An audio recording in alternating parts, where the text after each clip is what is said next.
ratings was not why the show was cancelled.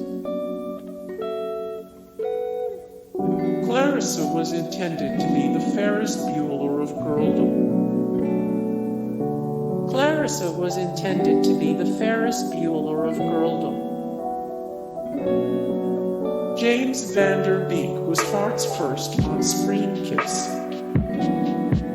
The future Dawson's Creek star gave Hart her first on-screen kiss in the episode where Clarissa pretended to be a punk rock girl named Jade. Beek played Polly, a drummer who Clarissa met at a party.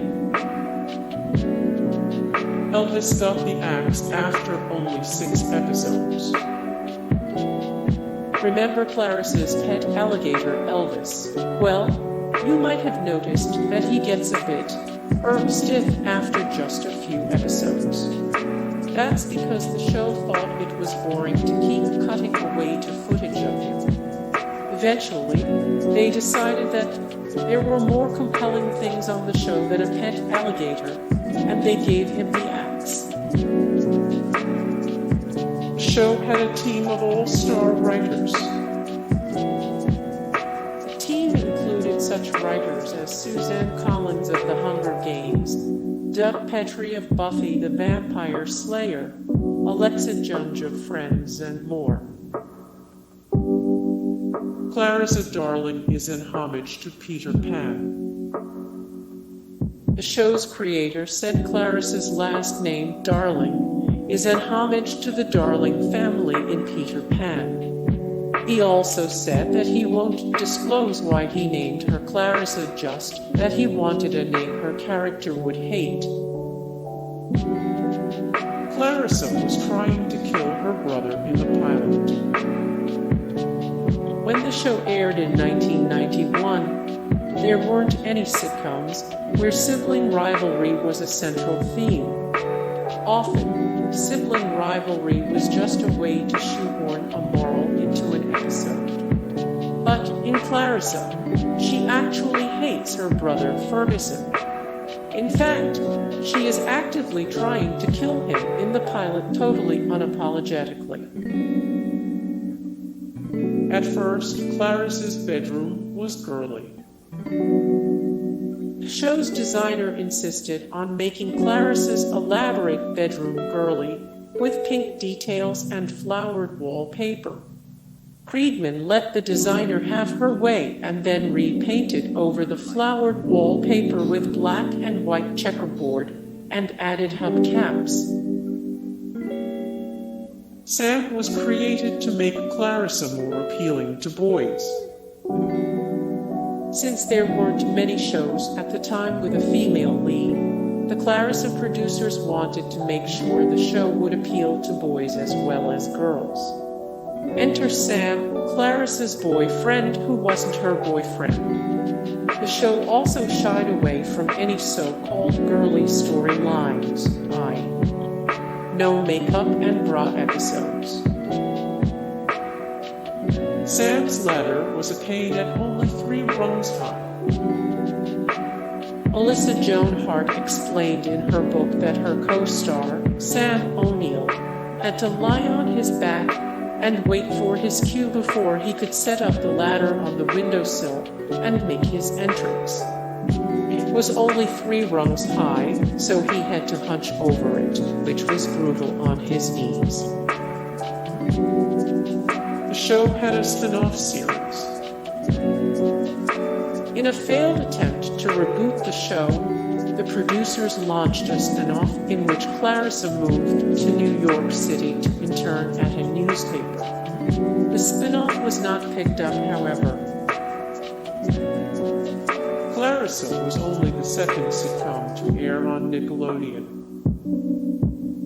At the time, Nickelodeon was mainly airing game shows like Double Dare, and Hey Dude was its only sitcom before Clarissa Explains it all got picked up.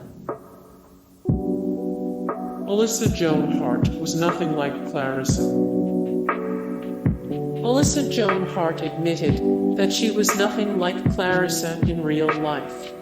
She said she wasn't as wild and aside from a love of the band They Might Be Giants, she wasn't into the same things as Clarissa, namely, manipulating her parents and making a bad first impression.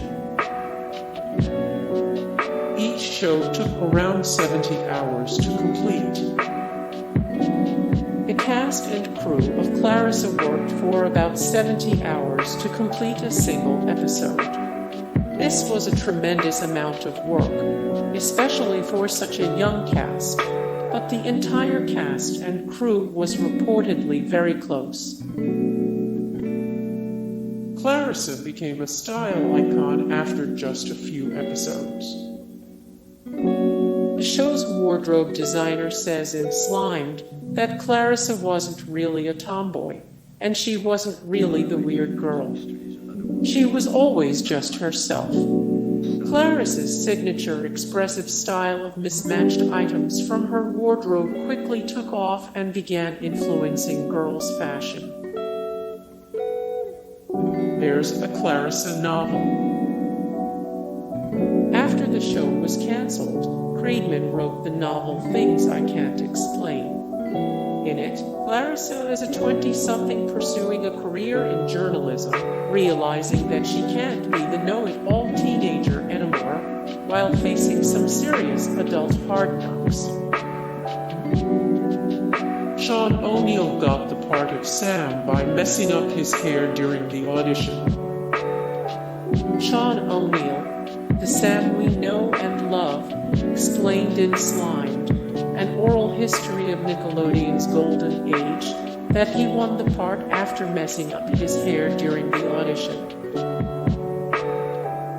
The show defied the typical sitcom format. Although Clarissa sometimes dealt with serious subject matter, it never pushed any heavy-handed morals. In this way, the show was very different from other sitcoms of the day. Clarissa was always funny, absurd, and enjoyable to watch. The actor who played Ferguson was a lot like his character. Jason Zimbler Ferguson identified strongly with his character. He told Mashable that he's also unrepentantly nerdy and proud of learning. He liked that Ferguson made being bookish cool or cool for being uncool. Melissa Joan Hart learned how to box for the Bully episode. Melissa Joan Hart had to learn how to box to fight Ferguson's tormentor in the Bully episode. Clarissa was almost awesome. Melissa Joan Hart has mentioned that when she was trying out for Clarissa Explains It All, she decided that Clarissa was the best role for her, and has since claimed that she thinks Jenna Von Boy was wonderful as Six. The show's creator recruited his wife, the editor for 17 magazine, to help write Clarissa. Clarissa's creator, Mitchell Friedman, knew he wanted to make a show from the perspective of a modern girl. So he did his research in teen magazines like Sassy, and also contacted Claire Connors, then editor at 17 magazine, for help writing an authentic, cool, modern girl character.